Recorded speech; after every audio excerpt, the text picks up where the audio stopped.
What's on YouTube? Welcome back to Destiny Tracker. I'm PTT. Today, guys, an article dropped by somebody called Accelerated Ideas. Now, of course, I will link this in the description down below. I personally have never heard of Accelerated Ideas. However, it does appear that this is an official published article talking about things in Destiny 2. But to be more specific, it talks about legendary shards, it talks about Xur and things like that. So that is what we are going to cover in this video. Without further ado, let's just jump straight into it. So guys, again, okay, this article will be linked in the description down below. But basically we're going to start off with a question: what are legendary shards? Okay, I'm going to do my best to answer that. Then we're going to move on to how to get legendary shards in Destiny 2 before finishing off with a little bit of chit chat about Xur, you know, our little tentacle-faced friends, because there are some few interesting changes to him. First up though, like I said, let's start off with what are legendary shards. Simply put, legendary shards are the replacement for Destiny 1's strange coin. So with Destiny 2, Bungie wanted to give the players something different than strange coins that they themselves do describe as kind of high value but low supply currency. So with Destiny 2, we have the legendary shard system. This is a currency that can be obtained an awful lot easier than the former strange coin. But this, of course, does lower its kind of intrinsic value in the game. Essentially meaning that we must collect more shards to buy exotics from our little tentacle-faced friend named Xur. Now, obviously, legendary shards will also have more uses than just the ability to trade with Xur for exotics. They will be used to upgrade armor and weapons. And at this point of kind of knowledge, who knows what else, okay? There seems to be an awful lot with Destiny at the moment that we think we know that we don't know. So there could also be more use for them than what we know so far. Now, of course, just a few short days we'll actually get Destiny 2, so we're going to be able to go ahead and figure all of these things out. And I'll, of course, drop more in-detailed videos explaining kind of the ins and outs of different currencies and other bits in-game that I feel need some explanation. I've actually got the strategy guide coming for the game, so I'm going to be able to go through every single page of that and break it all down for you guys. I'll actually also have some of them to give away, so you know, if you're watching this on my channel, subscribe, tick notifications, you'll know when that giveaway goes live. If you're on DTR, come and check out my channel because I will be doing it over there and not on the DTR channel. But that aside, moving on, okay? I will cover in-depth videos on all of that stuff as we go forward. But that, for now, is what we know about legendary shards. The next thing is, how can we get legendary shards? Okay, we all remember back to Destiny 1. You got legendary marks by breaking down legendary marks, and that kind of tradition seems to follow on to a degree, okay? So as far as legendary shards go, as much as we understand now, you can get them by dismantling legendary weapons and or armor. These will award you with 2 legendary shards.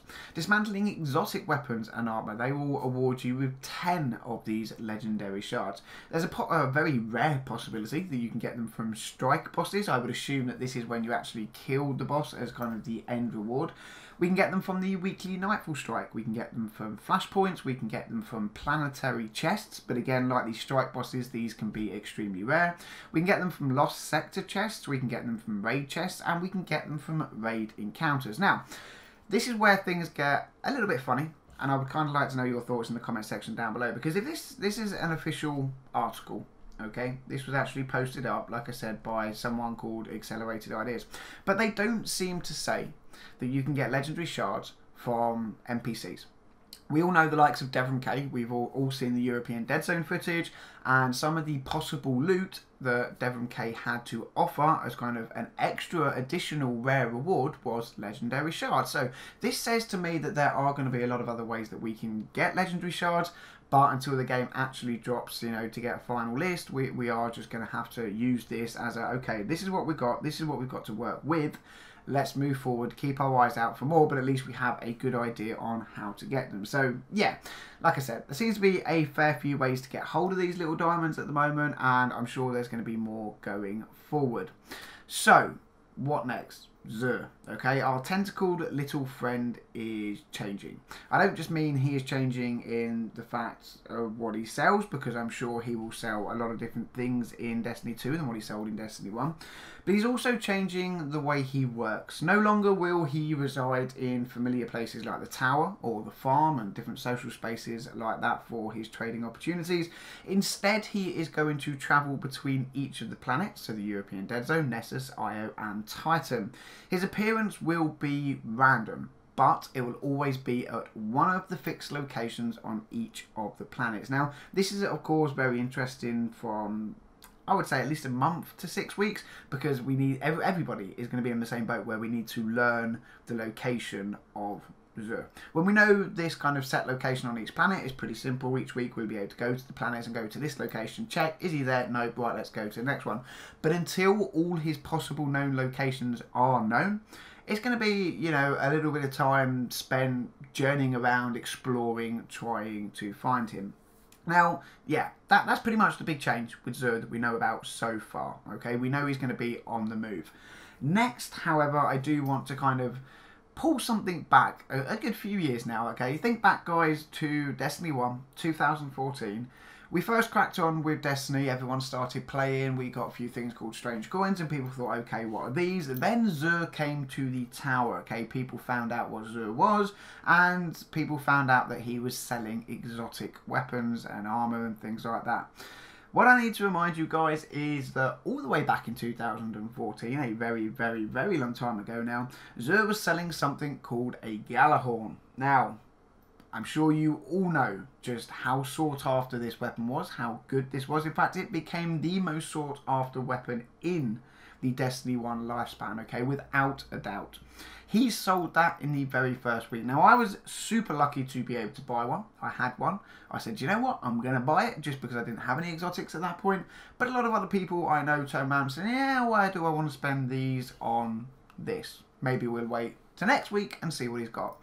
And blow me down, it took several years before the Gjallarhorn was ever sold by Xur again. So, my suggestion, guys, is that you save up your legendary shards going forward. We know a few ways of getting them, like I said, dismantling legendary weapons and armor and exotics and things like that. Going into Destiny 2 for that first week, if I was you, this is what I will be doing. I will be holding on to as many legendary shards as I can and buying up pretty much Xur's entire stock list on that first week, because you have no idea what he might be selling and just how rare and good it might become later on down the line. But that, of course, is just my opinion, guys. Now, again, as I said at the beginning, the full article will be linked in the description bar down below if you want to go and check it out. But for now, guys, that is going to wrap up the video. If you liked it, drop a thumbs up. Subscribe to the channel if you are new. Let me know any thoughts in the comment section down below. We're just a few sweet, sweet days away now, Guardians. I cannot wait. So, yeah, have a good night. Thank you for watching, and until the next one, I'll catch you all soon.